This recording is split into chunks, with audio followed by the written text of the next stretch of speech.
Okay, good afternoon, everyone. My name is Chen Yu. I'm a professor in biomedical engineering, and I'm also in charge for the OPEI teachers supporter. And so today is our honor to invite Professor Keith Graham to give us a talk about assessment challenge and strategy in Taiwan's EMI classroom. So Dr. Graham got his PhD in Texas A&M and also become a postdoc in National Taiwan Normal University, and now is a assistant professor, and hopefully next time when we invite him will be associate professor in National Taiwan Normal University. And so today he's going to, he has experience about teaching EMI for 3 years or 4? I've been at, I guess, 3 years at NTNU. Yeah, 3 years in NTNU. But before that, he also had a lot of experience teaching in high school and also in prep school. So he has a lot of experience. So today he's going to share the secret how to using the assessment tool to help us, to help the professors to evaluate the outcome of the students' performance. I think that's very important because a lot of us just waste all our, not waste, just using all our energy in teaching. So we don't have a chance to receive the response from the students, and we didn't know how to help to improve the EMI classroom. So with the right tool, I think it's better for us to understand how the student evaluate doing in the EMI classroom. And it will help us to improve our teaching and also help the student to understand what we're teaching. So I think I'm not going to waste too much time to talking. I think I just give to the expert. So let's give a round of applause to Dr. Graham. I am Dr. Keith Graham from the School of Teacher Education at National Taiwan Normal University. And I am very excited to talk about today's topic, assessment challenges and strategies in Taiwan's EMI classroom. So today what I plan to do is I plan to take you through the process that I used to plan the assessments for my classes. Okay? I think of this as a 4-step process. I will give you examples from my classes of how I've done this, and I also plan to share some of the tools that I use in my classes to assess and evaluate my students. So by the end of today, the objective is that for us to discuss strategies for assessing learning in English medium instruction classrooms. Many of these strategies can also be used in Chinese medium classrooms. But we're going to talk about maybe some of the small differences, even if they're just philosophical differences, about how we're going to approach assessment when we are dealing with EMI. So the title of today's talk started with challenges. And so I want to start there. I want to have a discussion about challenges. Challenges that you have in your classrooms assessing students. And then we'll use this as the basis for our discussion for the rest of the time. So what I'd like you to do is, if you could, with your phone, scan this QR code, and take a moment to send me, what is your challenge with assessing students in EMI? Okay? If you prefer to use a laptop or some other device, you can go to slido.com, and this is the number. I'll give you 3 minutes to type something in. All right. So let's start talking about some of these. I see 3 of you are still typing, okay? And that's okay. Go ahead and keep doing what you're doing. But let's talk about this.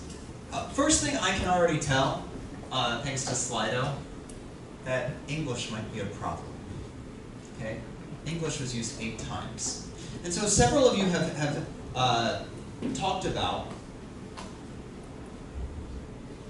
things like the English ability of students in terms of reading, in terms of listening, and the different English abilities between local students and international students. So in today's talk, I'm going to address some of this, okay? I'm going to give you some tools that I think can help, particularly with the reading part. Making sure that students are coming prepared to our class, making sure that they understand the reading and that we know they understood the reading. So I'm going to give you some tools to handle that. In terms of, there was a comment about grading, about it being unfair for students. It's not fair. It's not fair for students whose English it's poor.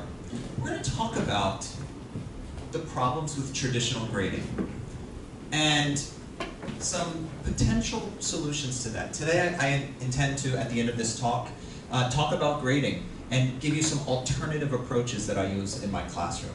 I do not use traditional grading systems in my classes. I've adopted alternative ways to grade because of this issue. Some of the other comments, some common comments. Taiwanese students are quiet. I can't interact with students. I think that was the first comment. No way to interact with students. Hopefully I've already started to show you some ways that we can overcome that. Slido. Slido can give you a way to interact with students. It can be a safe way for students to provide responses. We'll talk more about Slido and its features. And if you use things like Slido and some of the other apps, that may solve the time issue too. Because Slido can help speed things up. I want to do one final thing on this interaction, though.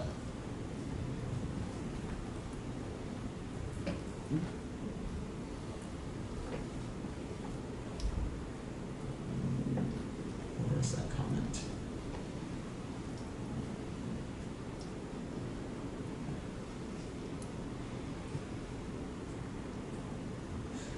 Who wrote no time to evaluate? Who wrote the comment no time? That was you? All right. Yeah, I wrote a lot of them. Oh, you wrote a lot of them. So everybody's been sitting quietly and you've been typing. Why did you say no time to evaluate? Yeah, I think the thing is like, I used to teach in Mandarin, so I got more content when I switched to English. And now school have like shortened to 16 weeks. So if I want to teach everything, it's almost impossible that I have time to do too much evaluation because there's too many content. Yeah. So, two things to say about that. First thing, we are going to talk about that EMI does slow things down. And so we have to make decisions about what we evaluate and maybe more importantly, what we don't. What we're going to assess and what we don't. And that's going to be the first step in the process.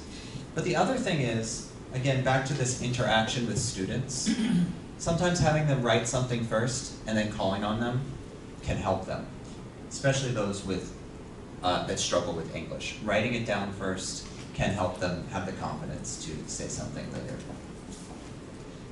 All right, so those are the challenges. We'll go back and forth between those and today's presentation. So today I'm going to take you through how I design an assessment plan for my EMI courses. And as I already told you, there are 4 steps. The first one is to set learning objectives, okay? Why are setting learning objectives important? Well, there's no time to evaluate. We have to decide what we need to teach and what we don't. Okay, now we as professors, we often think everything's important because we love our subject, okay? But we're going to have to really decide with the limited time that we have what we absolutely need students to teach and what they can figure out on their own later, either with the internet or on the job. There are certain things they need us for that they could not learn on their own. Even with a good website, they could not learn it. They need the guidance. That's the stuff we need to focus on. The second one is going to be writing specifications. Now, learning objectives are important, and you may have attended EMI workshops before where they talked about setting objectives. And perhaps much of what I share is going to mimic what other people have shared with you before. But once we have those objectives, how do they connect to assessment? And the answer is specifications. For each objective, we're going to have to think about what exactly are we expecting from students with that objective. Okay, so our second step is to write the specifications. And once we have those two things, the assessment plan then just becomes collecting that assessment, providing feedback, and then everyone's favorite topic, grading. Specifications make those last two parts easy. Without specifications, you have to make decisions. With specifications, the decisions have already been made. So let's start with setting learning objectives. You have to decide what you will and will not assess. And so you're going to have to look at your curriculum and write out what are the things that students need most. The simplest way to do this is students can plus action verb plus content. Now there's something that, there's a key point here though, because what people will often do is they will write something like, students can learn this. And verbs like learn, understand, know, are ones that we want to avoid because we cannot measure them. If we're going to talk about assessment, we have to write our objectives in ways that we can visually, physically assess. You cannot directly assess no. You can assess someone describing something, explaining something, listing something, but you cannot do know, understand, and learn. So what is the easiest way to do this? Well, Bloom's taxonomy. This is the most common way. Well, Bloom's taxonomy, and particularly this grid by Vanderbilt University, if you teach cognitive subjects, and I think a lot of you do in sciences and technology, these verbs are the ones that you will typically use. Throughout my teaching career, whether it was at NTNU or in the high schools or junior high schools that I taught in the past, this sat on my desk. I always had this on my desk, and every time I planned a lesson, I took a look at this and decided, okay, first, am I teaching basic ideas where students need to understand or remember?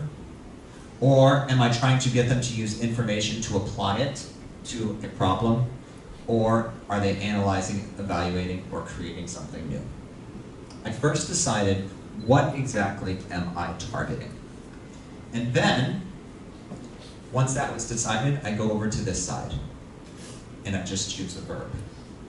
And I basically just read the list and said, okay, that's the verb that works for me for this lesson.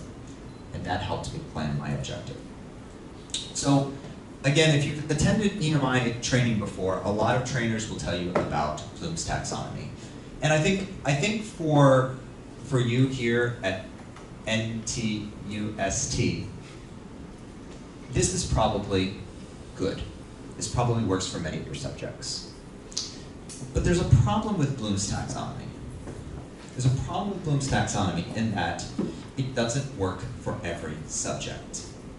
At NTNU, I have students from every subject in my class. I have people from the math, science department, I have the performing arts, I have the PE teachers. Everyone has to take my class that wants to be a bilingual teacher.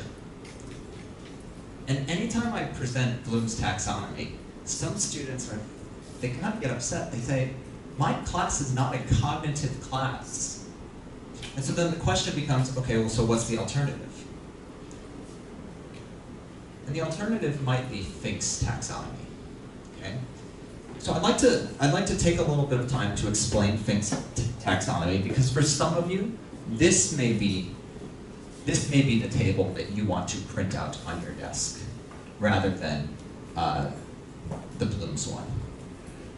So Fink designed this taxonomy acknowledging the problems with the previous slide, that not every subject is going to be cognitive. Now, to be fair to Benjamin Bloom, he did have 3 different taxonomies. It wasn't just the cognitive one, but the cognitive one is the one that's the most popular and that everybody knows. But nonetheless, Fink decided that college instructors needed something more than that. So this taxonomy has 6 categories. The first one is foundational knowledge, to recall and demonstrate understanding of information. And this very much aligns with Bloom's taxonomy, the remember and understand. So not too many differences there, okay? So if you're in a cognitive domain, whether you use Fink's or Bloom's won't matter too much. The second one is application, okay, and there are some verbs for application. And that, again, aligns with Bloom's. Integration, this also aligns with Bloom's. But it's this other side, this other half, is where Fink kind of diverges from Bloom. The first one's the human dimension. Gaining a new understanding of themselves being the student, and others. Determine personal and social implications. Now you have to think, EMI might be a little different, even in the sciences, than Chinese medium instruction. Why? Because maybe, for some of you, EMI is about not just the subject knowledge, but about communication in your subject, communication in your field. Because otherwise, why do EMI? Why would we do EMI if it wasn't about being able to communicate globally in our field? For some of you, the human dimension might make sense. How do I train my students to interact with others in the field? If they're going to be in an international lab, does my course help them learn how to interact with others in a lab setting? Or is it another course in my department? Fink's taxonomy gives you an opportunity to think about that in ways that Bloom's doesn't. Of course, there's other things. In the sciences, maybe some of these are not as important, where they are in the humanities and social scientists, but comparing viewpoints, advocating for things, these are aspects that Bloom doesn't necessarily have. So for some courses, this human dimension could be valuable. The next one is caring. And again, for those of you that are in the sciences, I don't know how much this column would be valuable to you, but for some subjects it would be. Learning how to value something, to reflect on something, to adjust beliefs. In some subjects that may be important. And even in the sciences, if you have a course on science ethics, AI came up in the earlier question, the ethics of AI. Perhaps this caring part might be applicable. But allow me to make an argument for this final column. Learning how to learn.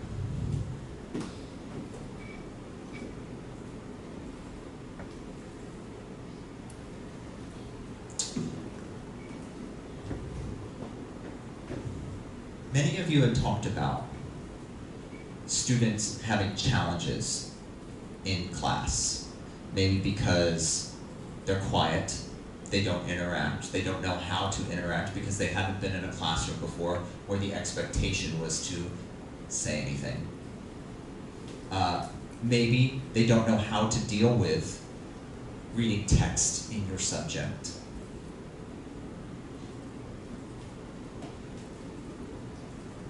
This final column of Fink's taxonomy challenges you to think about your role in helping students succeed in EMI. Do you need to help them identify resources in English? Do you need to help them be able to self-assess, self-monitor their learning so that they can seek the help that they need in an EMI course or in an English-speaking setting? Maybe you just need to help them develop a plan to succeed in the class. Now, of course, if you do adopt a column like this, whether it be the human dimension or the learning how to learn dimension, that does add some things to your class. And we've already talked about how you might not have the time. But Fink's, whether you adopt it or not, challenges you to think about some of your other roles in the EMI classroom.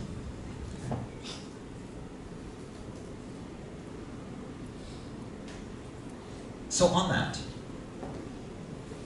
I'd like you to take a moment and to write one objective that you think you might do in your class. If it's helpful, you may want to quickly Google Fink's taxonomy or the Bloom's taxonomy verbs. But I'd like you to write one objective that you might assess in your class, because we're going to use that objective later to talk about other parts of this process. So please take a moment. I'll give you about 3 minutes. Just write a short objective that you might do in your class. Okay, if you haven't submitted yet, that's okay. I have just assessed, everyone that's submitted, I have just assessed your ability to create an objective, okay? And I can tell already that I may not have been very effective. So let me go back to this. An objective starts with students can. So let's look at some of these objectives. I don't know why I'm going over here. I have a clicker.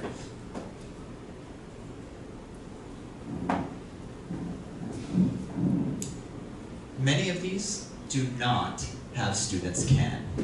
So I've just assessed all of you, and now I'm giving you feedback that you did not necessarily learn what I hoped you learned, and I could ask you to write it again now. I'm not going to, for the sake of time. But I've just demonstrated, again, using a very simple Slido slide, that I can assess you on the spot. It does not necessarily have to take time out of my writing time or my research time. I can do this in class if I am very clear on what I hope I want to teach you. And if you have very clear objectives, you can be very clear on exactly what you need to do in class. If you pull up my syllabi, all of my syllabi are right now on my website, keithamgraham.com. If you're feeling bored on a Saturday night, you can go check them out. All my syllabi are on my website. And if you look at them for all of my courses, you will notice that I have the week and the topic, which is pretty typical, but all of my syllabi have the objectives from the beginning. Now, why do I do that? Well, there are 2 reasons.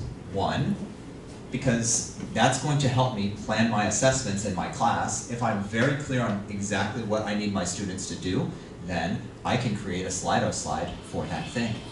So if I need, for example, in week 1 of my methods course, I need students to be able to explain the bilingual education course design cycle. So one way I can do that is in the last 10 minutes of class, have a Slido slide, explain the steps of the course design cycle. And then I can show all the answers here, and I can go through each one, giving some feedback. Okay, this person said this. Do you agree? Do you disagree? How can we fix it? How can we change it? So students, before they even leave my class, have been assessed and they've gotten some feedback. Okay? So this is a simple way that you could do it.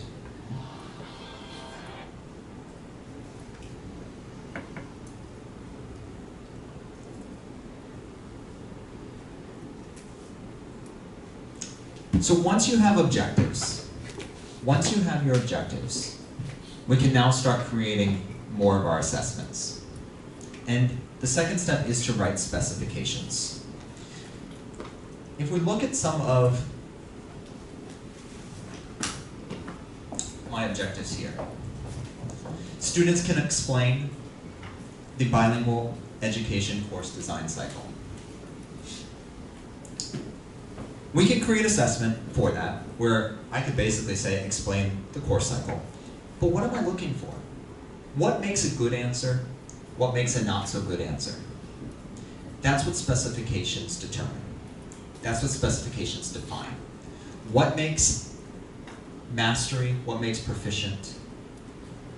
What am I looking for?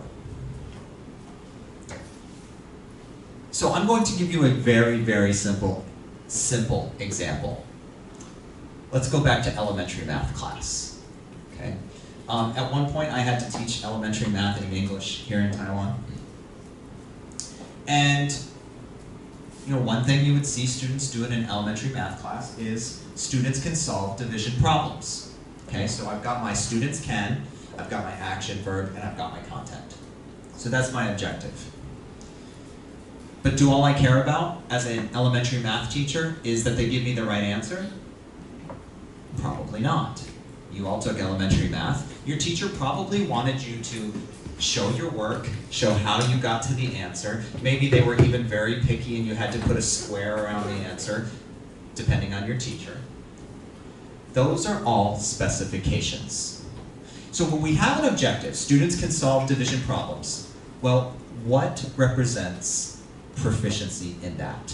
What represents the answer we want? Well, first, if they're doing a textbook, I don't know if they do that anymore, but if they have a textbook, they have to copy the problem on their paper. So did they correctly copy the problem? Because if they don't, then we know they're going to have some problems, right? Then, did they demonstrate in writing their calculation process? And then, did the student report the correct answer? And you might be thinking to yourself, well, this seems like a lot of work. Why would I want to list out something that seems so simple? Well, the next part of this is going to be giving feedback. So if I need to give students feedback, and I notice that they copied the problem wrong, I can just say, you didn't do this specification. If it's they didn't do the calculation process, you didn't do this specification.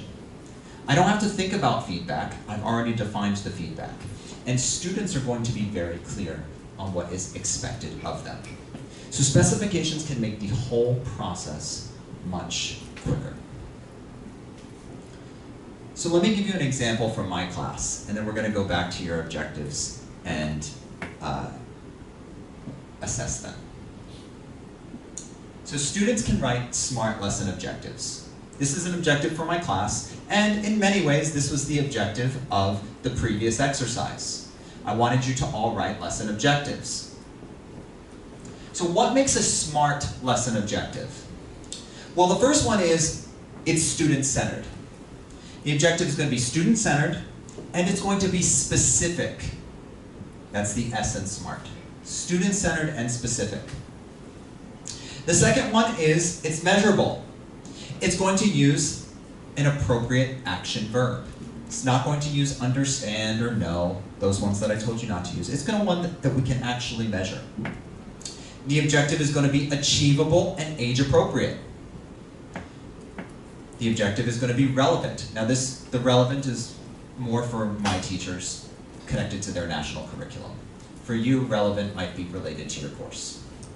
And it's time-bound. It can be demonstrated within a single lesson.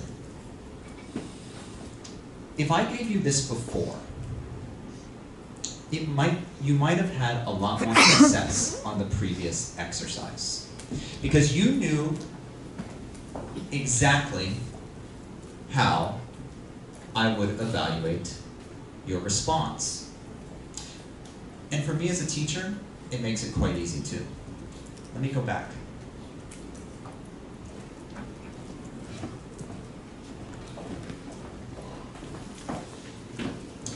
This first one, it is student-centered, it doesn't have the action verb, it's not specific. Please revise. Students are able to deliver the prototype of a project. That one seems okay. I would ask a question if I was with this person. I'd ask, is that achievable in one class? It might be. My other question might be, was it specific enough? This one is more of a comment, so I'll let it go for a second. And I will give you time for questions in the end, so please bring that back up. How well do they understand the logic behind each example I provided? Okay, we can go back to our list and say it's not student-centered. It uses the verb understand, so it's not measurable. It may not be specific. You can see by having specifications, I can give you some very quick feedback on all of these things. I can go through all of these, and if I had this table, I can look at your objective and say, You didn't do this one, please revise. You didn't do this one, please revise. You didn't do this one, please revise. When you just have an objective, but you don't have specifications, then you're going to have to use brain power to think about, okay, when I look at this, how exactly am I going to evaluate it? And your students are going to have to wonder, what exactly is expected of me? And that could be a huge problem in an EMI class because they're already trying to figure out what the English is. But if they have something in writing and it's detailed, okay, I know I need to do this today because it's on the syllabus, the objective's on the syllabus, that's what's going to be expected of me. And then they have these specifications. This is how I'm going to be evaluated on that. There's a lot more clarity for them, even if they're struggling with English, because then they know what to ask, they know what to look for. Without this information, they're just going to be guessing. And so will you. I remember before I adopted a process like this, when I was a school teacher, I would get a homework assignment from a student. And then maybe there was a misspelling, or maybe the sentence had a grammar issue. And I'd have to think, okay, how many points am I going to give for this? -2, -3. Well, this person 3 times before I did -3, but this one's a lot worse than that one. Way too much thought. Way too much time. And none of us have time for that. We have research expectations, we have way too many classes, we have way too many students. By putting in the work here, it's going to make our assessment process much smoother.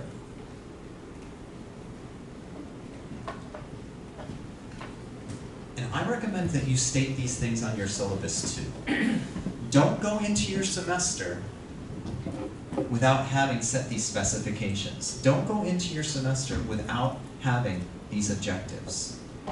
Again, if you're bored on the weekend, you can go into my syllabi and you can look and find the specifications that I will assess my students on. So one of the things that I have my students do is exit tickets, and I'll talk about that in the third part. But to get credit for an exit ticket, they must attend the class. They must complete all the prompts with content reflecting that class. So they can't just write something about something else. What they write has to reflect the content of the class. They have to use complete sentences. And then this one, answers are in internationally intelligible English. Because in EMI, as an EMI teacher, I don't necessarily feel like it's my job to teach them English. I let the English department do that. My job is to make sure that they can communicate their knowledge in an internationally intelligible way. Okay, so my specification isn't about complete perfect accuracy, it's do I understand what you're saying? So those are the specifications there. Then I have other specifications for presentations. So here's what I'd like you to do. You've been sitting for a while. So what I'd like you to do is I'd like you to stand up, because some of you are falling asleep. Lunch must have been good. I want you to go find someone in the room, someone around you, and what I'd like you to do is I'd like you to go to that person, tell them what your objective was. You may want to revise it based on some of the things I've already said. You may want to revise what you submitted, but tell them what objective you would have for your class, and then share with them some of the specifications for that objective. How do you evaluate that objective? Okay? I'll give you about 4 minutes. Go find someone to talk to.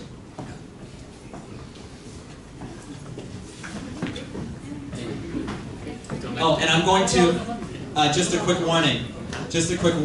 I am going to call on someone to share. So, this is your chance to rehearse it. Go. Share what you talked about.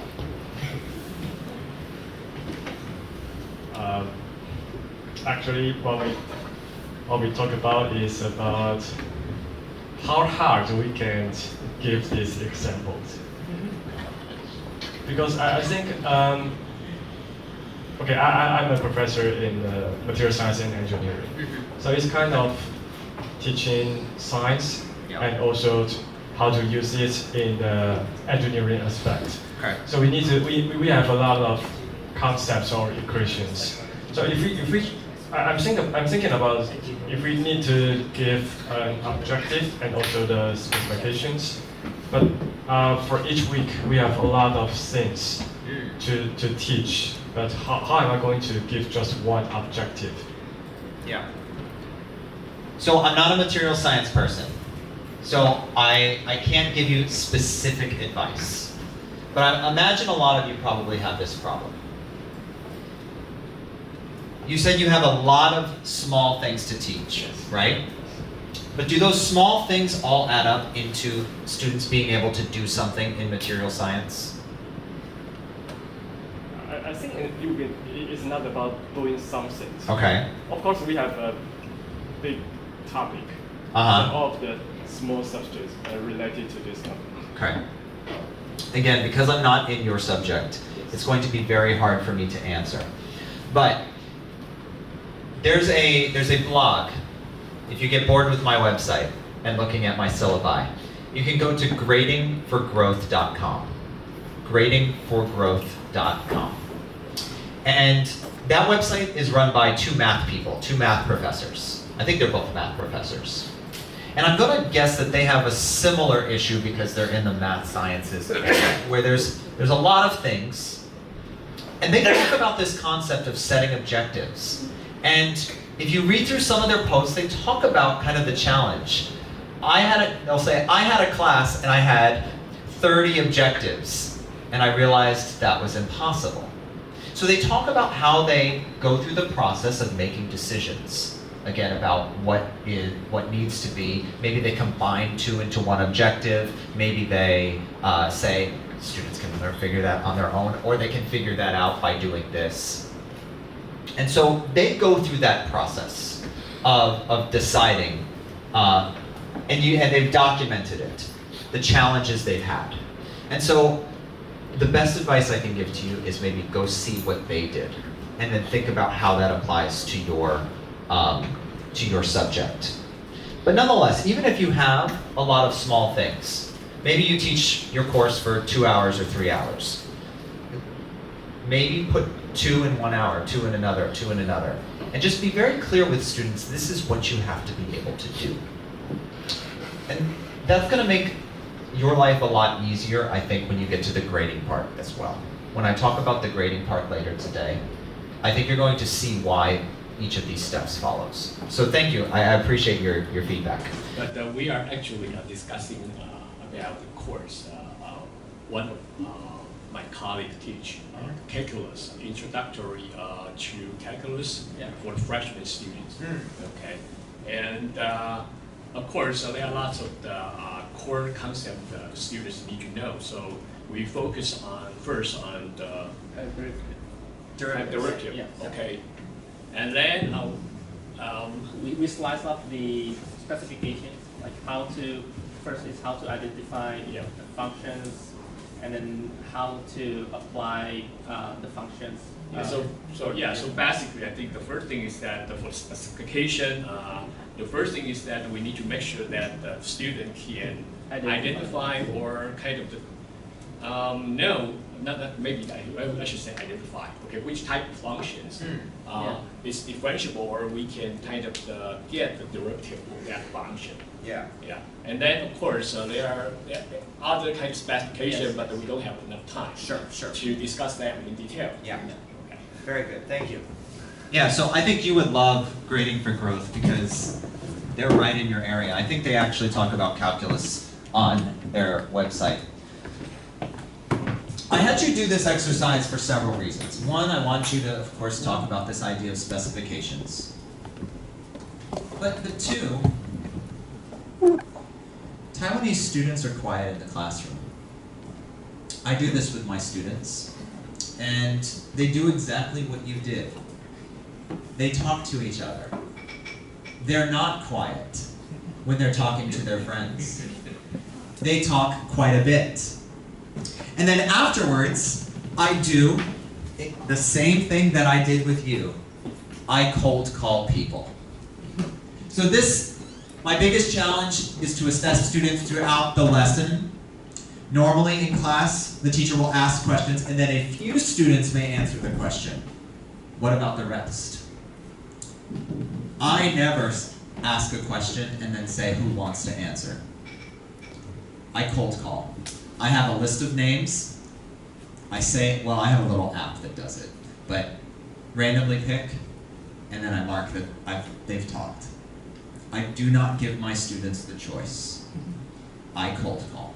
Because this isn't unique to Taiwan. When I taught at Texas A&M, I'd ask a question. Oh no, they did not do that. Half of them were watching the Astros game. They were not interested in my class whatsoever. I have to cold call them because they don't necessarily want to answer the question. So part of today's talk and the assessment is understanding what students are going to do. Of course they're not going to answer questions. So we let them talk to people first to make them feel safe about it. And I warn them, just like I warned you, I'm going to call on someone, and then I do. I keep my promise. Yeah. Did you have a question? Yes. So when they talk in Mandarin, and when you call them, they just become silent. They don't in my class, but maybe I have special students. Yeah, because your student is aimed to work on teaching bilingual, right? Yes, but that does not necessarily mean they have any less anxiety. So I will say, I guess the first thing, so the students that I teach, they do intend to be bilingual teachers. And they do have a certain degree of language proficiency, okay? I don't know the language proficiency of your students, but this is a very good university. So I'm going to guess that there is at least some proficiency here, okay? But that being said, my students talk about being nervous about speaking English all the time. They'll in different ways, again, we'll talk about ways I assess them in a moment, but they'll send me like little notes, like, I feel really nervous. I got my midterm student evaluations this week, and one of them said, I feel really nervous speaking in English. But they were very nice and said that at least in my class they feel comfortable doing it. And part of that's about creating an environment, making it feel better, which is outside at least the scope of today's talk. But I think in terms of what you just said, if you do it all the time, if from day one, talk to your partner, I'm going to call on someone, and then you call on someone, and you do it regularly, by week, I guess we're all in week 10 now, right? By week 10, it's become a habit. This is what we do in this class. When I walk in, I'm going to expect that I could get called on at any point. And that's part of the problem. Taiwanese students are quiet in class because they've been in so many classrooms where that has not been the culture. So you have to make it your culture. Yeah. Any other questions?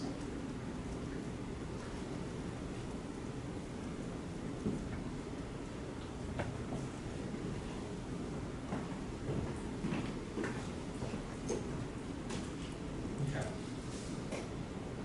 So at this point, we've talked about setting learning objectives.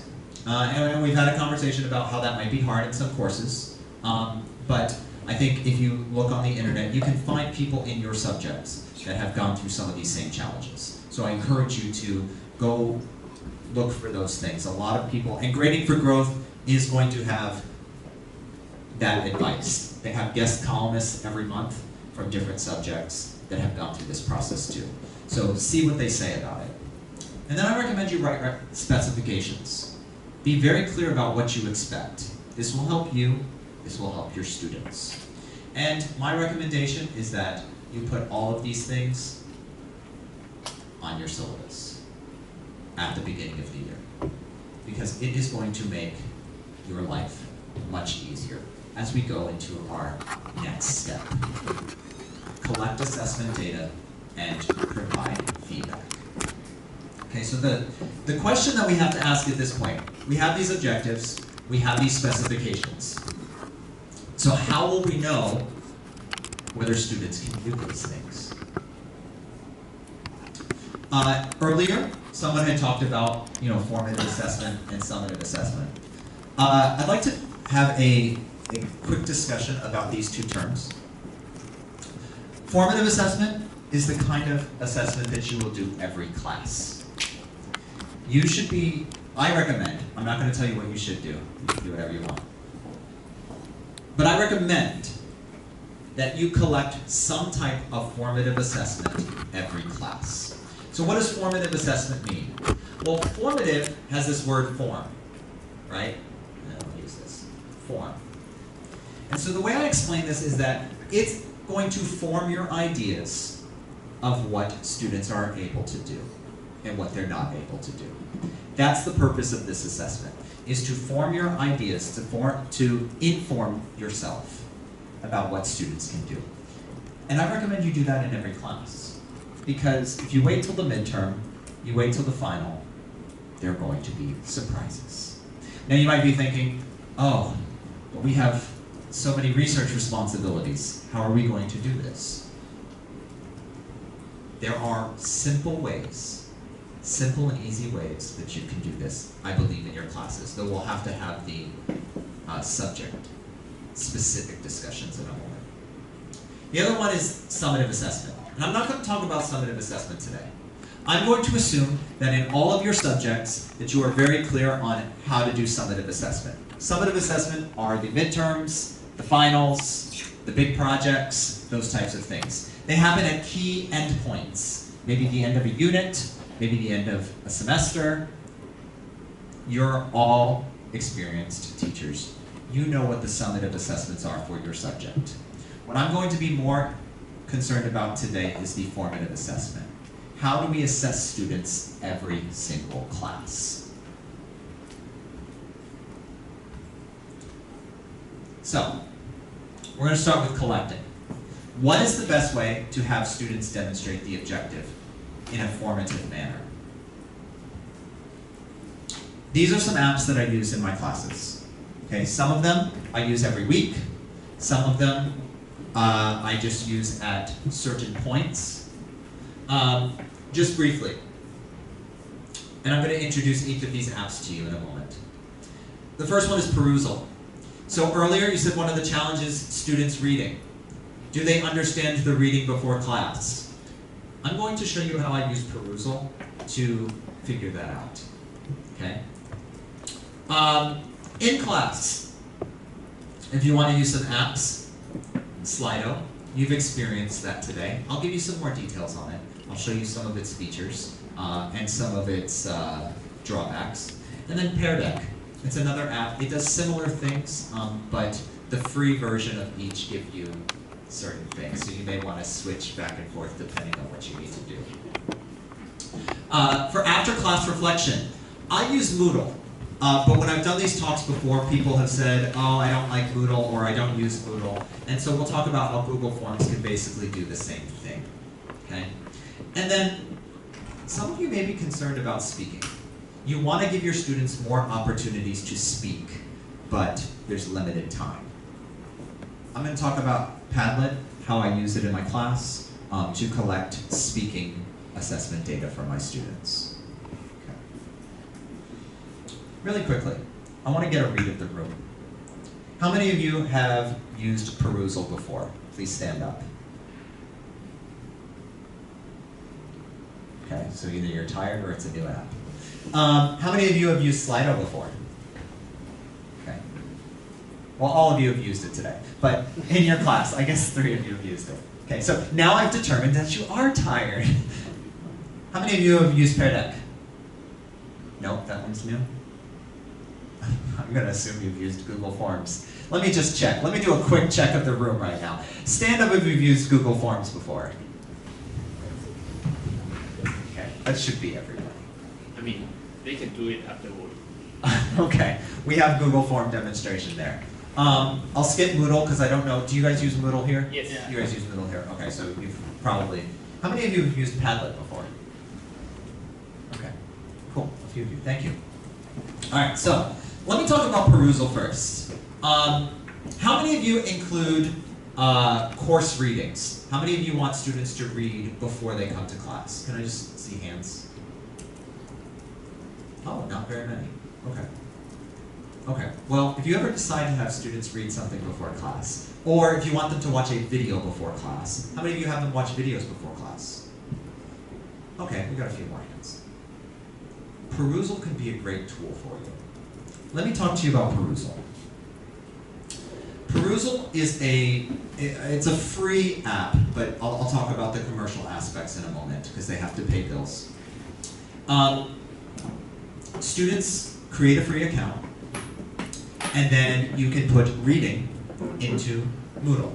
So if it's open access reading, then there's no cost associated with it. You just upload it and they can read.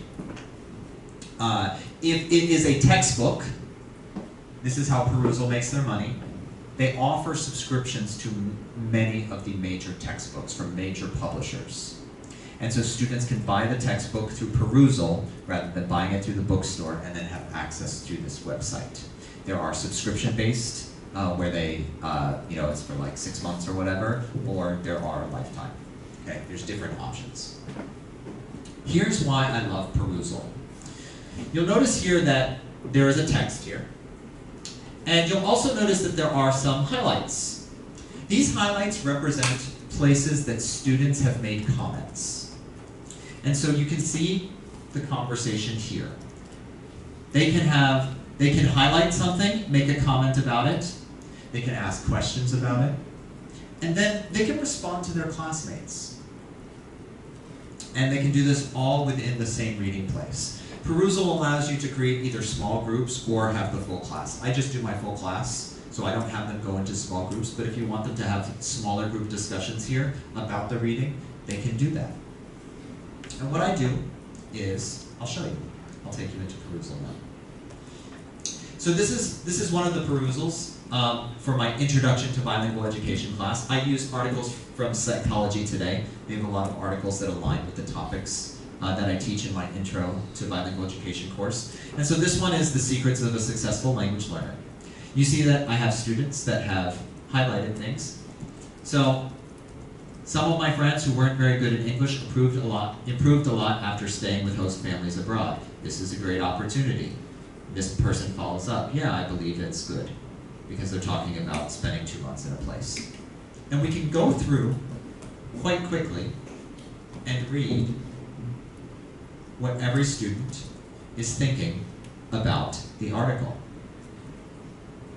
Now, for me, sometimes students make comments in the article that isn't exactly what the article is saying.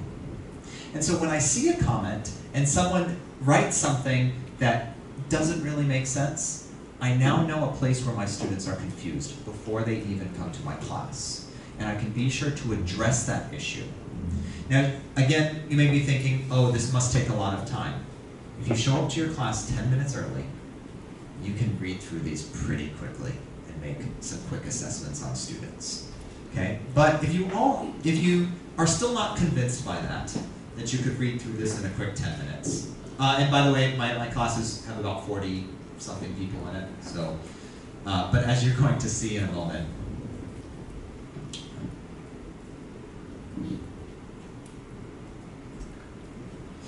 if you wanted a quick summary, you can get some of the most upvoted comments, so you can get a general idea of what people are saying. Okay, it provides you that. It can also give you what's called a confusion report, which apparently I can't get right now. But it can, if set up correctly, it can give you some of the places where it determines students are confused using AI. But it can also, and I'm kind of embarrassed about this right now, tell you how many students did it and how many students didn't. So 58.9% of my class did it, 41.1 did not. Not particularly great, but it can give you lots of different analytics on who's reading and who's not. The beauty of this is that I can identify before they even come to class what they're thinking, what they're confused about, what questions they have. Because many of them will ask questions, and sometimes students answer the questions, not necessarily correctly, but they provide an answer. This can provide a lot of assessment data every single class. And you can see I have readings each week that they need to read. Yes? But will the problem come from the one who did say the work? Well, that becomes a classroom management issue. That becomes I'm going to have a conversation with those people. Why didn't you read? Or if you tie it to grades, then it can be tied to grades too. Okay. But even though I'm embarrassed about this, the literature generally says about 20% of students in a college class read their assigned reading before going to class. I did a lot better than that. So I guess I should be happy. But in previous semesters, I've had like 70s. So I'm a little concerned about this number. But it is midterm time too. Week 9, week 10. Week 8 is midterm, so week 9, some people. Yeah. Other questions about this? Now, if you do videos, you can put videos in here too. You've got a YouTube video, it embeds right in there. Students can make comments, they can have conversations. So you can use Perusal for that as well. It's a valuable tool for me. It helps me collect a lot of information very quickly before class. Yes? Do you ask them to submit at least one comment, or? I ask them to submit two. Yeah. My standard is 2 comments. Yeah. Including reply to the other? It doesn't matter. 2 comments. It can be a reply or an original. Doesn't matter. Other questions? Since most of you don't do reading, I'm going to go off Perusal now. Today you've used Slido. Okay, but we've only really used one feature of Slido, and that is the open text. Okay, where I have you submit text. And you've seen how it works. Students scan the QR code, they type in the text, and the text shows up there. I can do a very quick evaluation, I can use it as examples, I can provide feedback, okay, in class. But it can do other things too. At the end, I'll show you the audience Q&A, where you can submit questions. People can upvote questions, downvote questions. So if you're concerned students won't ask questions at the end of class, maybe they'd be more willing to type a question to you. If you want to do multiple choice, you can set up multiple choice. That takes a little bit more work. Okay. With open text, you basically click a button and it creates the slide. Multiple choice, you have to actually create it. If word clouds would be helpful in your class, for most of you in the sciences it probably wouldn't. But for some in other subjects, a word cloud might be valuable. I've not used this, the AI generated quiz, but you can go home and play with it. And there's different rankings, ratings, and the quiz feature. Slido's free version, I think, will allow you to put, I think, 4 or 5 questions in a slide deck. So that's sort of its limitation, is that you can only put a few of these activities if you don't pay for it. But I do like Slido, especially if you're going to use word clouds, because word clouds can sometimes be helpful in my classes. So I go to Slido for word clouds. Pear Deck is essentially the same thing, but it doesn't have as many of the features. It has text, which is the open-ended like you did. It has choice, the multiple choice. But it has some things that might be useful for the sciences. If you are working with diagrams, maybe you want students to mark things on a diagram or circle things. It has this draw feature. You put the picture in your slide, students go into the Pear Deck on their phones, and then everybody has the individual picture, and they can mark on it. And then if you have the paid version, you have to have the paid version to do draw. But if you have the paid version, if you have an iPad, you can scroll through each student really quickly to see what they marked. Everybody draws an individual thing on whatever you want them to draw. A very quick way to do a quick assessment of, are people following, are they doing, do they understand? And then you can project it on the screen and say, oh, see this person, they circled this, actually where should it be? Over here. You can do very, very quick feedback. But to do the draw, you are going to need the paid version. It's not terribly expensive, and perhaps you can get some Ministry of Education money, apply for the education grant or whatever. I think it's like 100 plus US dollars. So maybe between 3,000 and 4,000 Taiwan dollars for the year. So it's not horrible, it's not great. I did get NTNU to pay for it 1 year for me. So it is possible if you ask the right person to get some money. And maybe the EMI office has some money. That EMI money is just flowing, isn't it? So with the free version though, you've got text, choice, you've got number. So if you do things with numbers like the math people, maybe you want students to submit the answer, do the equation, submit the answer, and what it'll do is it'll show graphs of how many people said that number, so you can see who's right, who's wrong. You can put websites, but I don't think that's very useful. The drawing, these two are paid. The draw feature can be very useful in some classes. Draggable, they have like you can have them have an icon and drag it. So if you're doing like a scale type thing, where are you on this scale? Then every student can drag an icon where they are and you can see all the icons on the screen. Might be useful for some, not for others. So Pear Deck does not have a limit with how many slides you put in. So that's the advantage of Pear Deck over Slido. Okay, but Slido has certain features that Pear Deck doesn't in terms of free and vice versa.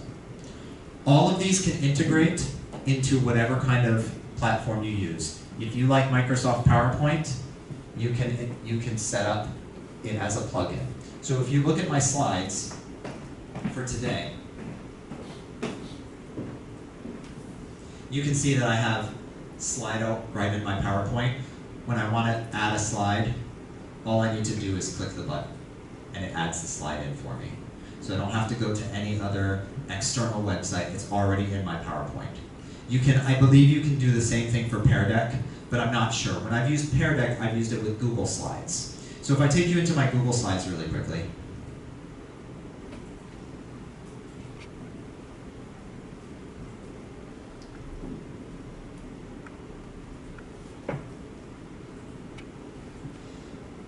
and I'll start a new one.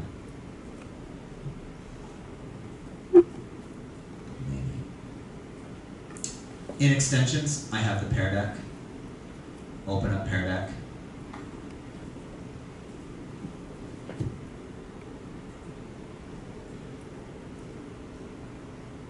And eventually, here it comes.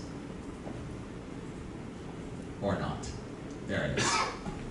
All the buttons that I just showed you are there. If I have my slides in Google Slides and I just press the button, it creates a new slide for that. Automatically done.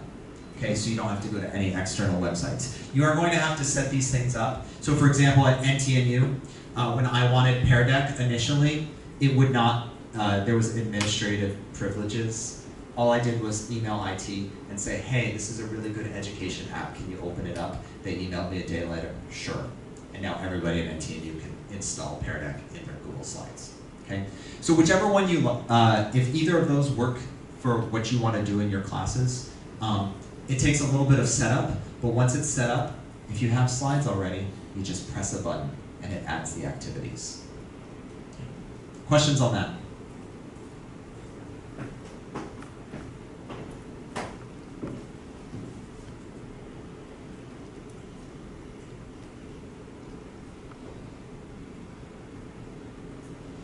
So let me talk briefly about Padlet.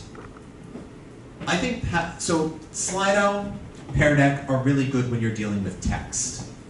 You want to deal with text in your class, get some quick assessment data in your class on text. Slido and Pear Deck are very good for that. But what if you want speaking data? What if you want students to say something in your class? Some of you talked about, oh, they have trouble with presentations. Well, maybe you have them say a little bit about your subject to each class before the major presentation. You can get them set up for that. Padlet can help you do that. Padlet has, like the other apps, a free version. Allows you, I believe, to set up 3 different Padlets. So that can be limited if you want to use this a lot. You may have to delete some if you want to stay in the free one. But here's, all you need to do is create a Padlet board, and then you can have students submit either audio. So this is an example of the audio. I had some people record on their phones, and the audio posted into the Padlet. And so I had each student's audio there. They can also do video. So my final assignment for Introduction to Bilingual Education actually is video. They have to submit an oral teaching philosophy statement as a final assignment. And I tell them, you're going into an interview with a principal. The principal asks, what is your teaching philosophy for bilingual education? And they have to record answering that question to the principal. Of course, it's got specifications of everything they need to say. And so what they do is they record it on their phone, and they submit it here. Now, to make sure that students, because if you don't set this up right, every student will see everybody's video or hear their audio. Sometimes that might be valuable. Maybe you want students to post something and then other students to respond to it. Then that's fine. But if you're doing it as a final assessment and you don't want to share that with other students, then you have to go into the settings and put moderation to manual. And that will not, if you keep that, then you just don't ever press that approve button. And it keeps all the data only that you can see it, okay? So Padlet, it can be a very easy app to use if you want to collect speaking data. So if you haven't thought about that before, maybe you wanted students to speak, but you didn't feel like you had time to listen to them. You couldn't have a class period where everybody gives a presentation. Padlet can give you an option to do that.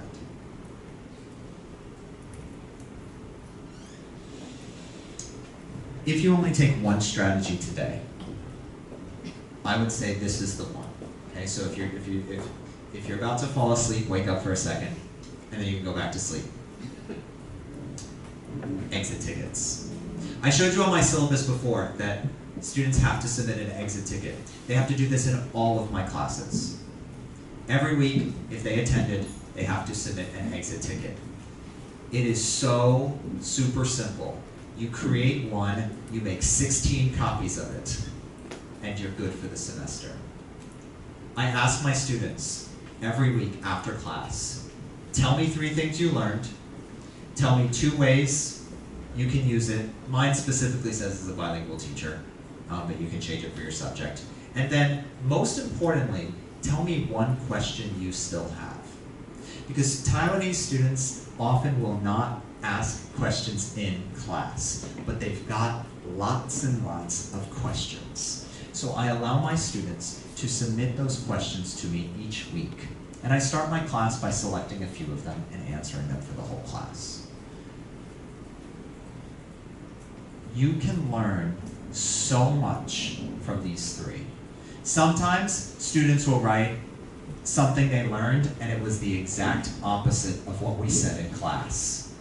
Okay, there's something my students don't understand. Let me go over that again. This simple form can tell you so much. Now, how much this will work in, for example, a math class, I'm not sure. I think giving students math problems probably is more informative, but at minimum, 1 question you still have, okay? That could be helpful. Maybe even how can you use this? I think students often ask, how can I use calculus? Have them submit some ideas and then share it with everybody. I think this exit ticket strategy can be very, very useful. If nothing else, if you don't do anything else in terms of assessment during your class, doing this 1 thing at the end of each class will give you very rich formative assessment data, okay? And I use Moodle. I do it in Moodle, but you can use Google Forms. When I've talked about this at other universities, later a professor came to me and said, he's thanked me for the exit ticket idea. He said he set up a Google form that he used as his master, and he just made copies for every single class. And he said it makes his life easier. Just like with perusal, you can read through, depending on how many students you have, you can read through these pretty quickly, okay? You go to class, you just plan to go to class 15 minutes early, and you can read through them. I read through them in my office, but you could do this probably. Go to class a little bit early, read through them really quickly, copy and paste a few into slides, and you're good to go. Yeah. So let you demo one other thing in Slido, the poll feature. I'd like you to go to your phones now. Which of these apps might be useful in your EMI class? Perusal, Slido, Pear Deck, Padlet, Google Slides, or Moodle with Exit Ticket. Let me know. I'll give you a minute to do this. Stand up if you did Slido. Stand up if you did Slido.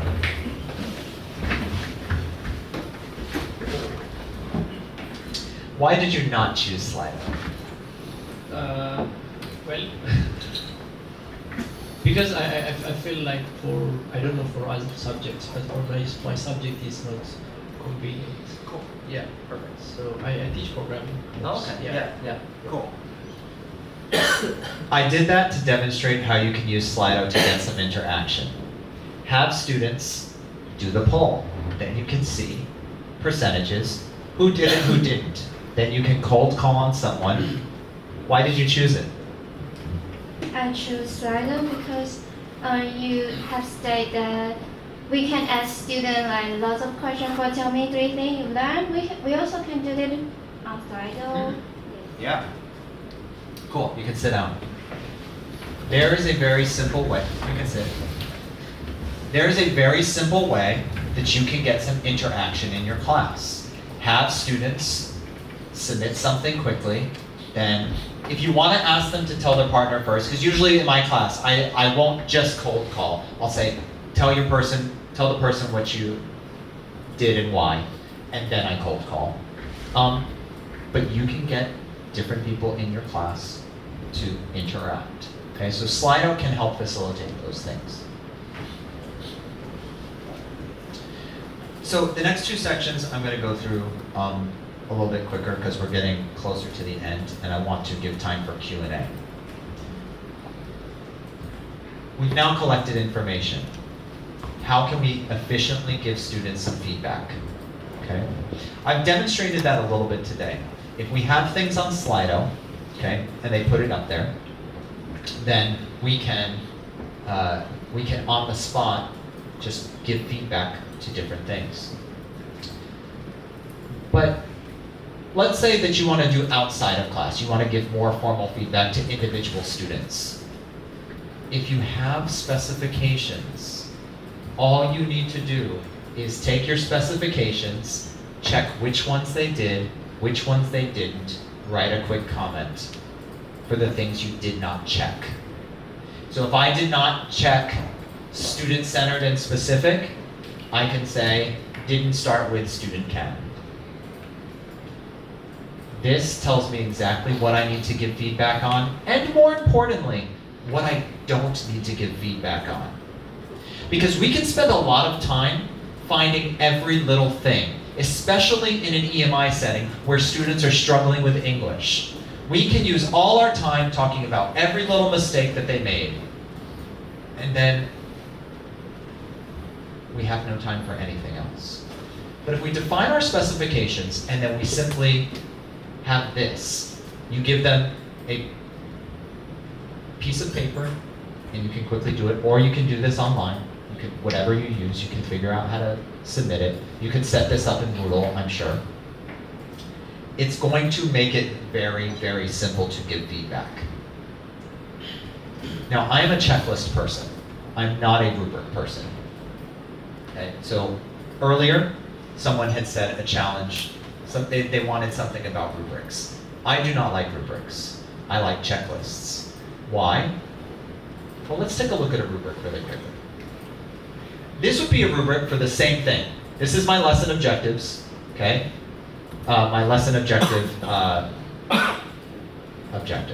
lesson objective. How to, students can write a lesson objective, a smart lesson objective. This is the same thing, basically what it would look like in rubric form, okay? Students would have an objective, and I would go through and say, okay, the objectives are clear, specific, measurable, aligned with curriculum standards, they appropriate challenge for the grade level. And then I've got different levels of that. This is not going to be as clear for students who struggle with English as this. This is going to make the expectations much clearer than this. But more so than that, for those of you that have used rubrics before, have you ever had a situation where you're grading someone's work and you're like, oh, it's kind of proficient, it's kind of basic, which one do? I don't know. Checklist is yes or no. Did they do it, did they not? Check, no check. For me, over my career of teaching, this has saved me so much more time. In my education classes, everybody was like, make rubrics, make rubrics, make rubrics. And I understand why. But once I realized that checklists can be clearer and much easier to grade, I've never gone back to rubrics. Never. I create a checklist, and then, did you do it, did you not? If you didn't, I give you feedback on that. Rubrics often have a comment section. I think it makes it much more difficult to write comments when you have this kind of prose in a rubric. So, I don't necessarily like rubrics for most things. That being said, I'm not completely anti-rubric. I'm not completely anti-rubric. I'm going to try to make a programming example, but I'm not in your field, so forgive me in advance. Let's say that you're going to do some type of programming thing several times over the semester, where students are going to use several types of programming skills in multiple assignments. Rubrics are great for showing growth. In assignment 1, you submitted code that was below expectations. And then you can tell the student, okay, I want you to try to become the basic level in the next one you submit. And then with the basic, okay, you got basic now. Let's see if we can get you to proficient on assignment 3. Rubrics are great for showing growth over time. So if you teach a class where students are going to use similar skills over multiple assignments, and you want to show their growth throughout the semester, then I recommend rubrics. But for most of you, it's a one and done. You give students an assignment, they do it, and then they move on to something completely different. For that, I recommend checklists. Because then this is the standard, you either do it or you don't.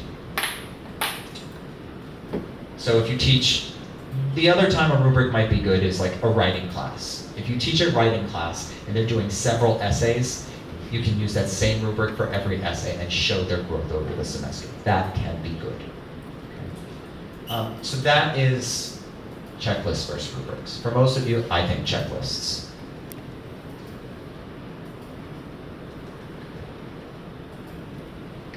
We're at the final stage, grading. How do we grade students in a class, especially an EMI class? Let me tell you a story about Alice and Bob. This is the grade book for Alice and Bob. You can see that Alice and Bob have the same score at the end of the semester. So if we use a traditional grading system, Alice and Bob now have the same grade at the end of the semester. But are Alice and Bob the same? Keep in mind that this is a cumulative final exam. This shows everything that happened in the first 2 midterms and then after. Are they the same? I'd argue no. Alice had a slow start. Alice got a 20 on the first midterm. But by the cumulative final exam, she was able to demonstrate basically 90% of the material in class. That's pretty good. I think if we had a student that could could demonstrate 90% of what we wanted them to learn, that's a pretty good outcome. Of course, we want 100, but we live in reality. But depending on how you assign letters, Alice gets a D, even though she knows basically almost everything you taught at the end. Bob probably deserves a D because he got a 60 in the midterm, 60 midterm 2, and basically 60% on the cumulative final. Bob's grade represents his learning, but Alice's grade doesn't. Is this fair? Some of you might say yes. This is how we do grading. This is how we've always do grading. Poor Alice, maybe she should have done better at the beginning. But let me add a little bit more to this story. This is Alice's first EMI class. She had never taken the subject through English before. She knew the subject okay, but she was really struggling with the English at the beginning. But as the semester progressed, she started to get on board.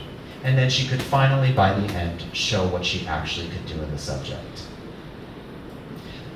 Many of your students may have that same story. And so we have to ask the question, is that fair? Is it fair when our students enter an EMI course, even if they know our subject decently well, that their final grade doesn't necessarily reflect their actual knowledge? Many of you in the beginning had written something like that. I'm worried that students know more than their English is able to show. If we use a traditional grading system, there are consequences for those students. And so that's why I would like to argue that we should consider alternative grading systems. Okay, now we have a brief amount of time left, so I can't go into too many details about these systems. So if you're interested in them, I recommend checking out one of these 3 books. Now, I had said the Grading for Growth blog before. They published a book last year. It does have examples from many different subjects. I believe the sciences and maths are definitely included. So if you're interested in the book, you can check it out if you don't want to go on the blog. But the blog has everything you need. The book doesn't necessarily add much more to it. Maybe different case studies, but that's about it. So I'm going to talk about briefly talk about 3 different grading systems. Standards-based grading, which I think is going to work very well in classes like calculus, probably in programming, maybe even material science, but I'll just be honest, I know nothing about your subject. Standards-based grading may be the way to go. Specifications grading is what I've primarily used, but as I will tell you, I'm going to branch into these other 2 in the coming semesters and experiment with them. And then ungrading. That one's going to be the hardest sell for this room, and it's the hardest sell for me too, but I want to introduce it anyway. For the sake of time, I'm going to skip this right now, but if you are interested, check out the Grading for Growth blog or the book. Basically, all of these have these 4 pillars in common. That there are clearly defined standards or objectives. There's helpful feedback, marks indicate progress, specifications, and reattempts without penalty, which, if time, I will discuss that a little bit. Standards-based grading. This is the first one. In your class, you have objectives. Maybe it's students will be able to solve this type of equation, okay? Then that becomes a standard for your class. Students need to be able to demonstrate that they can do that thing, okay? So in calculus, this can be fairly easy. All the different types of mathematical equations they need to be able to solve, you list those things, and then those become the standards, okay? If students demonstrate that standard, they get credit for it. If they don't, they don't, okay? So on test 1, you're going to have some of those standards. On test 2, you will have other standards, and you may even include the previous standards. So students have multiple opportunities to show the standard. In my course, I'm thinking about converting my practice and bilingual teaching course to standards-based grading. So I have these standards for my students for that class. It's a 1-hour course, 16 weeks, 1 hour each week. So it's not a large course. I don't have much time. Standard 1, students must be able to write a SMART lesson objective for a bilingual class. In my course, they have to do 3 teaching demonstrations.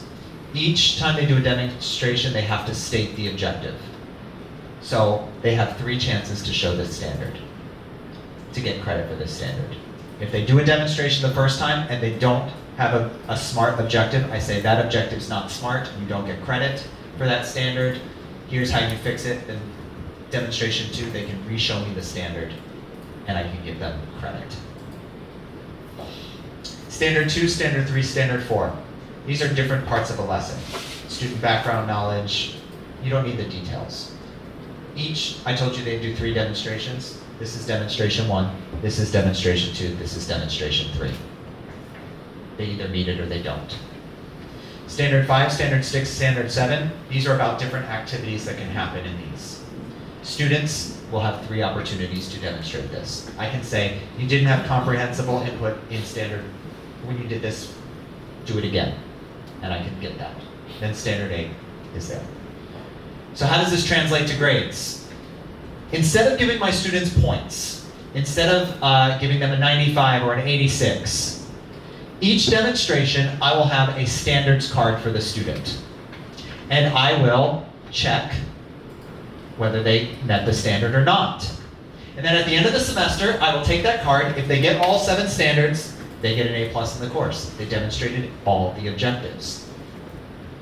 Missing 1 or more from 5 through 7, these, then it's an A.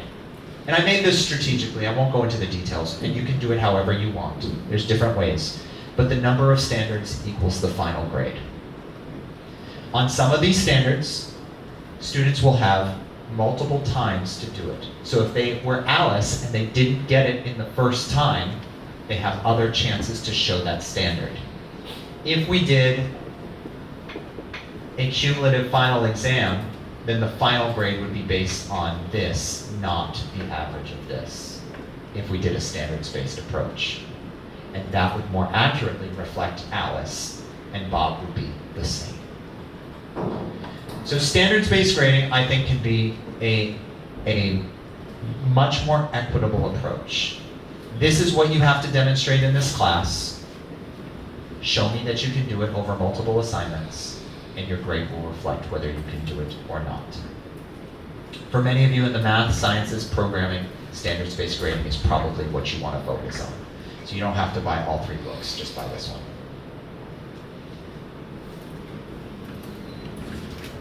Specifications grading is what I typically do in my classes, in all my classes. There's an assignment, for example, a lesson plan presentation.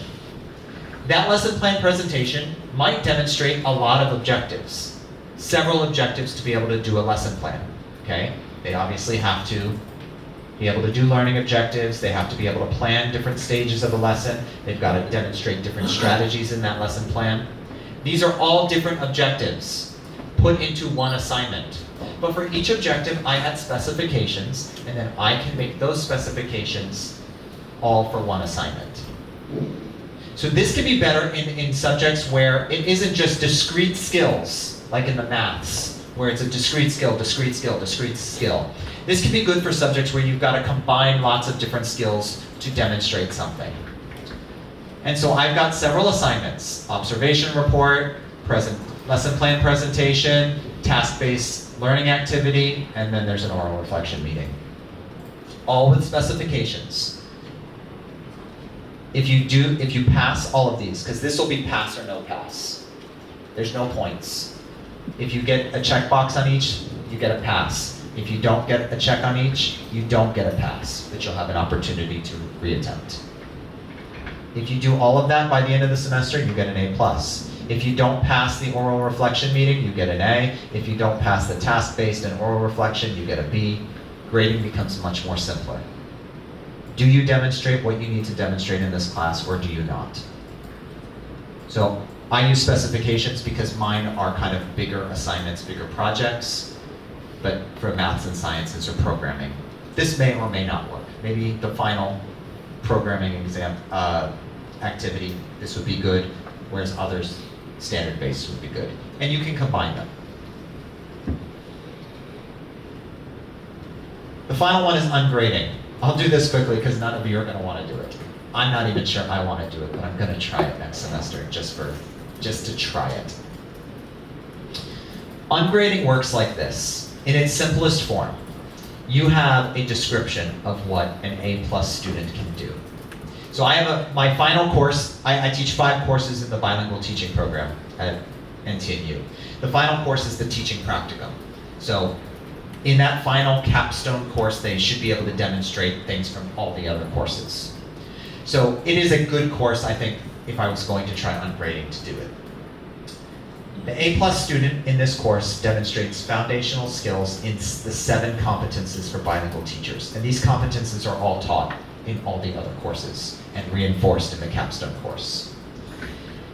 The student will be able to provide specific examples of these competences through the course experiences. This is the description for what an A+ looks like if I'm going to do ungrading. Here's how the grades get assigned. Throughout the semester, I'm not going to grade anything. I'm just going to give feedback. Lots of feedback to students. At the end of the semester, each student has to have an individual meeting with me. They have this description. Show evidence that you have these 7 competences. Whether in your classroom observation, your peer evaluation, your lesson plan, your micro-teaching, practicum teaching. They have to do all of those things. They come into the meeting and they say, this is how I demonstrated the linguistic competence. This is how I demonstrated this. And they have a conversation with me. These are the competences I demonstrated, these are the ones that I don't. And then I think I deserve this grade, a B, a C. And then through that conversation, I can decide, and people that have done ungrading, they talk about, students usually will give themselves a lower grade than they probably deserve. And the professor can then say, well, I think you deserve this, and here's why. This is the evidence you showed me, this is the grade. It puts the grading onto the student. It gives them a lot of responsibility. They have to prove that they deserve a certain grade. And so then in many ways, it kind of prepares them for life. We as professors are going to have to prove that we should be promoted to associate or full professor. I'm going through that process now. That's why he said next time I come, hopefully. I'm going through that process now. I have to prove to a committee of my peers outside my university that I've never met that I deserve to be promoted through my research. We're essentially doing the same thing, except we're having face-to-face conversations. I'm going to try it next semester. I've never tried it before. I've always felt uncomfortable about it. Probably you feel uncomfortable about it too. But I want to give it a try in the capstone course. I don't think it would work for normal courses. But in a capstone course, in a final course of a degree program, or of a certificate program in my case, I think it might be, email me in a year, I'll tell you whether it was good or not.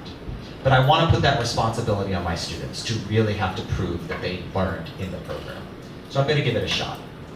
So if you are interested in it, you can read this book, Ungrading, where a lot of people give you examples on how they implement the program in their college courses. If you're interested in specifications grading, I recommend Linda Nilsson's book. It's very good. She gives you different ways to practice it, so you can check that out. And if, for most of you, standards-based grading might be the way to go, this is the book to check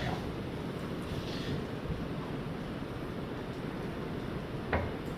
And that brings us, if you're interested in more assessment ideas, you can check out these books. These books will talk about how to write objectives, they'll give you different activities outside of apps and stuff, a lot of different ways that you could consider integrating formative assessment into your university classes. And on that, I'll open it up for questions. If you'd like to orally say your question, you can just raise your hand. If you don't want to orally say your question, you can scan it and send me the question and I will answer it. Thank you. Any questions? So can you provide, since you used Moodle and our school also using Moodle, can you show him how to use the Moodle That exit ticket? Yeah. Okay, sure. Feedback? Yeah, that's exactly what I do.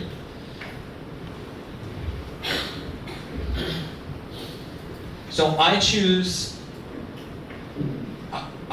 to use the feedback app. You could use the quiz function.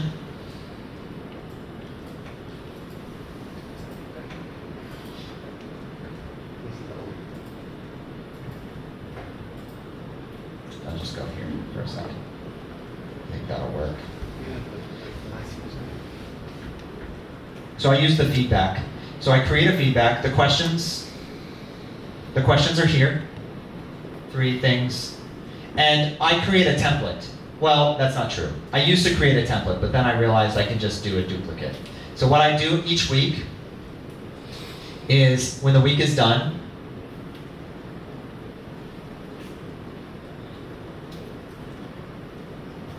I create week 1, and then I just go duplicate, and I change the dates, and that's it. So I get the same questions each week. That's what I do. And the reason I use feedback is because when I am putting the grades into the grade book, the did you do it or did you not, feedback doesn't actually put a grade in. So that's sort of the downside. But what I just do is I go to show non-respondents. I'm showing you information I shouldn't show you now. And I just copy their ID and find it. I put the zeros in, and then I put the ones for completed. So it makes, I have a system where it goes quickly. And then the show responses. I like the feedback because it shows them all in a table form. I can just very quickly go through and read them. I like this form. If you do quiz, you have to go 1 student at a time. And I tried it, it didn't work for me. So I like having it in a table, basically so I can quickly read through all of them. Yeah. Other questions?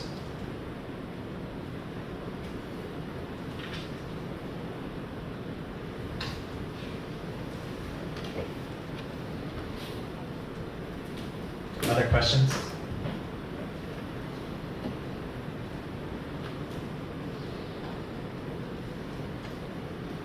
Oh, yeah, sorry. Yeah, first of all, thank you for your great lecture. And I want to ask about evaluation related to the grading. Like, for example, when you evaluate some questions, there are some specific answers. Like, for example, for the multiple choice, like they have a specific answer, and also true, false, the same. Yeah. But how about, like, if you ask in your evaluation or in your question, you may have like discussion or explanation, right? And then you ask them like why question to explain, and then the student will explain. So you expect some specific answer. And in the EMI class, most of the students, maybe they didn't explain it fully that you expect. So how do you evaluate? For example, you give 10 marks, but instead some students answer that question, maybe like the whole thing, what you expect, but some students, they didn't answer. So how do you give, or how do you evaluate it or judge them in this case? I think, let me check really quickly, otherwise I'll pull up my syllabus. But I think I've got,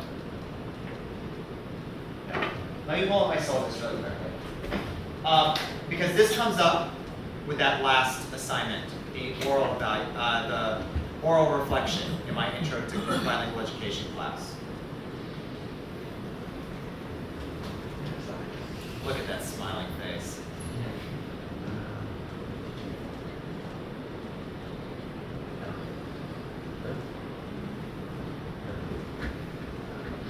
Okay.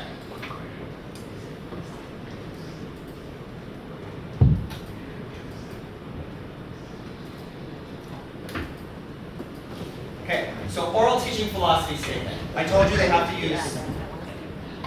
to use slide. Sorry, the speaking app. You know which one I'm talking about.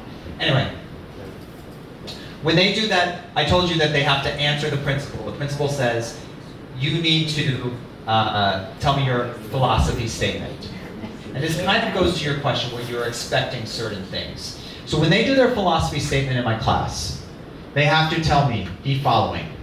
views on the language continuum, views on the learning continuum, views on languages other than English and Mandarin in the curriculum. And again, a lot of this doesn't necessarily mean anything to you because you haven't taken my class. But what often happens is students will submit that assignment and they might not talk about their views on Fertile, or they might not talk about other languages. Or what really often happens is they misunderstand language and learning continuum and they say something different. They have this checklist, and when they submit it to me, if they don't get a check on each one of them, I send them an email and I say, you did not explain this. And they can either, and I ask them to resubmit because they did not say this one thing, okay? Does that take time? Yeah, it does take a little bit of time. So that's the downfall. But I can tell them very quickly, you didn't do this thing. Go ask your classmate or come talk to me about that point. And for those of you that are able to use Mandarin, maybe it's you didn't explain this point, come to office hours and say it to me in Chinese so that I know you know the content. Because as EMI teachers, many of you care more about the content than the English. So you ask them to do it in English, but if they miss one point and you think it's because of English, come to my office hours, tell me in Chinese really quickly, or show me the equation on the board really quickly. And then, okay, you got the standard. So I think the key to your question is, again, specifications. Be very clear about your specifications. And so when they answer the why, and it doesn't include one of the specifications, you can give them quick feedback. You didn't say this. And maybe they're like, oh yeah, oops, it's this. And then they add it. Maybe they have to go back and look at something. So I think specifications can help with this. Follow up? Or?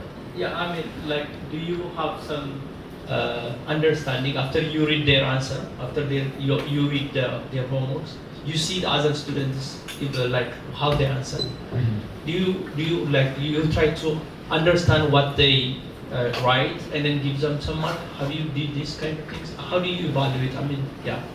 I set the specifications and then I decide. So I guess I'll talk about the exit ticket now. Okay, so what do I expect on the exit ticket? The exit ticket, because I do it each week, the specifications are kind of general. But when you think about the entirety of my syllabus, they're not really that general. So they have to complete all prompts with content reflecting the class. Tell me 3 things that you learned. Those 3 things need to be related to their views on bilingual education and bilingualism. How a bilingual is defined by skill level and use. So it ends up, the objectives, again, when you do objectives and when you do specifications, it gives you all the information of what to look for, and then you can direct students to, this is what you didn't do. So while English might be a problem for them in doing that, by having this structure, it makes it much easier for me to target, and again, up front, it gives the students the expectations. They know exactly what they have to do, and so when you tell them, oh, you didn't do it, and you point to it, they're like, oh yeah, I guess you did tell me to do that, didn't you? So I think the more, it takes a little time to set up good objectives and to set up specifications. But if you do it, in my experience, and I hope if you do it in your experience too, it will make the whole process for your students much clearer and for you much clearer. To be able to pinpoint exactly what you expect and then to address it. So I believe that's time. I'm happy to stick around if you have more questions, but you have places to be, and research to do. So thank you again for taking your time out of your busy schedules to come here today. I hope it was useful. And if you want to talk to me afterwards, I'll stick around. Thank you. Thank you.